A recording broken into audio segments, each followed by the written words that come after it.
Assalamualaikum warahmatullahi wabarakatuh. Hello everyone. Let me introduce myself. My name is Dini Sugiyati and I'm from 7th semester of English Education Department. Objectives of the making video is to fulfill midterm task of Pragmatics. The lecturer of the Pragmatics is Mr. Rudy Haryono as SMPD. And then the midterm task consists, the first I will explain about the concept of Christian or maxim or cooperative principle. The next, I will explain about the concept of humor jokes. And then the last, I will answer the question of why people look at the certain events or session of comedy movies or stand-up comedy. So let's check it out. Okay, the first I will explain about the cooperative principle. So Paul Grace introduced the cooperative principle in his 1975 article Logic and Conversation. 1. The principle is based on the assumption that participants in a conversation cooperative with each other, usually attempt to be truthful, informative, relevant, and clear in order to facilitate successful communication. Grace suggests that meaningful dialogue is characterized by cooperative and say that each participant recognizes them to some extent a common purpose or set of purpose, or at least a mutually accepted direction. In simple terms, the cooperative principle describes how people achieve effective communication in everyday situations, and aims to explain how and why conversation tend to success rather than fail. Grace expanded on his cooperative principle with his 4 conversation all maxim. He based the maxim on the idea that in order to facilitate successful communication it is necessary to say enough to get your point across, be truthful, be relevant, and be as clear as possible. The 4 conversational maxims are the maxim of quality, quantity, and the maxim of relevance, and the maxim of manner. So Grace believed that anyone wishing to engage in meaningful communication must follow these 4 maxims and assume that others will also be following them. So the first, the maxim of quality. You should only say things you believe to be true. You shouldn't say things that you can't back up with evidence. Of course, the definition of the truth may vary from person to person. Abiding by the maxim of quality means not telling a lie on purpose. Example, the capital of India is New Delhi. Here the speaker believes that they are telling the truth to the best of their knowledge. And the second one, the maxim of quantity.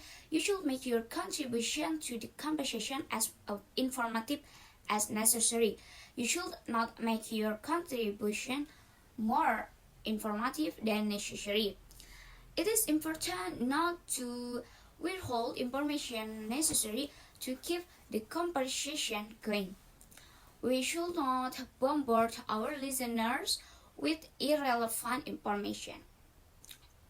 Example, Speaker A, do you know if Katie got an OK with her exam? Speaker B, yes, I do. She did really well and got an A. Here Speaker B could have ended their reply after, yes, I do. However, they shared all of the information they knew in order not float the maxim of quantity. So don't worry, we're going to cover floating maxim soon. So this is the maxim of relevance. You should only say things that are relevant to the conversation. This maxim helps keep conversation on track and prevents random conversation that lack continuity. The maxim of relevance also help us to understand utterance or utterance in conversation that may not be initially obvious. For example, like Speaker A, do you think Leo is dating someone new? And Speaker B, well, he goes to Brighton most weekends.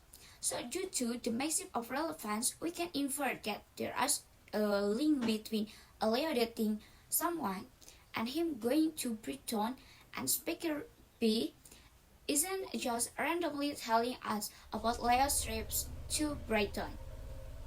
So the maxim of the manner, you should avoid obscurity or ambiguity. You should be brave and orderly.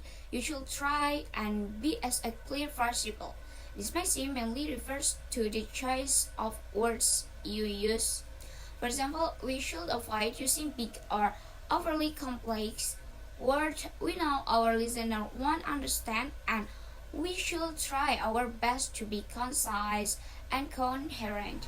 Example, I'm writing an essay on metonymy. It is a type of figure of speech.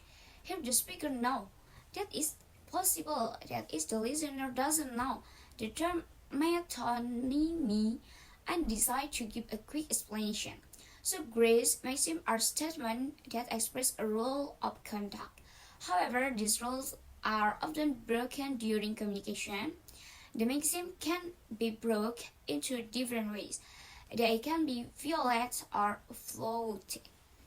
When grace maxims are violated, they are broken surreptitiously or covertly undercover. It means that other involved in the conversation are unaware that maxim has been broken. The most common maxim that get violated are the maxim of quality and maxim of quantity. Or the maxim of quality is violated when an individual purposely tells a lie, and the maxim of quantity is violated when an individual secretly withholds information that someone else wants to know. And then the violating grace maxim is undoubtedly more serious than floating them. But the severity of the flating can vary. For example, telling a lie in court is worse than telling white lie. Floating grace maxim is a lot more common than floating them, and it is usually considered more acceptable when graces maxim are being floated. It should be apparent to all those concerned being ironic using metaphors, pretending to measure someone, and using a tone of voice doesn't match the content of what you are saying are all example floating graces maxim. So the different ways in which the maxim are often floated. The maxim of manner is floated when speakers use long words and technical jargon they know their listeners won't understand. And the last, the maxim of relevance is floated when someone pretends to measure what has been said in order to change the direction of conversation. And the maxim of quantity is floated when someone does answer a question in full, usually to be obtuse or any annoying. The maxim of quality floated when someone is being ironic. So that's all about the principle cooperative or concept maxim, and then I will continue to the concept humor. Okay, so humor has extremely significant roles in human life. Sigmund Freud, the distinguished physiologist, cited by Bill 1938 in Sujamiko 1990, maintains that humor or jokes is like soul empathy filler. For communication, especially, humor may be easily used to express a social criticism. Some of communication strategies could be used to get the purpose of humor or jokes discourse, namely law and jokes. According to Wijana 2004, there are of two supporting theories. Firstly, pace-threatening act, and secondly, interpersonal rhetoric. The concept of pace-threatening act, or we can say FTA, that firstly put forward by government 1967, has to with face of self-esteem of someone, and government himself 1967 1967, said by Thomas, defined FGA as the positive social value a person effectively claims for himself by the lines others assume he has taken during a particular contact.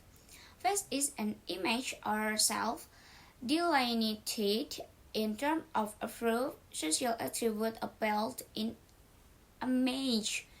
image that others may share, as when a person makes a good showing for his profession or religion by making a good showing for himself. The term praise, in the sense of reputation or good name, seems to have been first used in English 1876. Since then, it has been used widely in phrases such as losing face, saving face, or according Thomas 1995. With other words, Yule 1996 added that face means the public self-image of a person. It refers to the emotional and social sense of self that everyone has and expects everyone else to recognize. Then this concept is developed or extended by Brown and Lenfitz in 1987.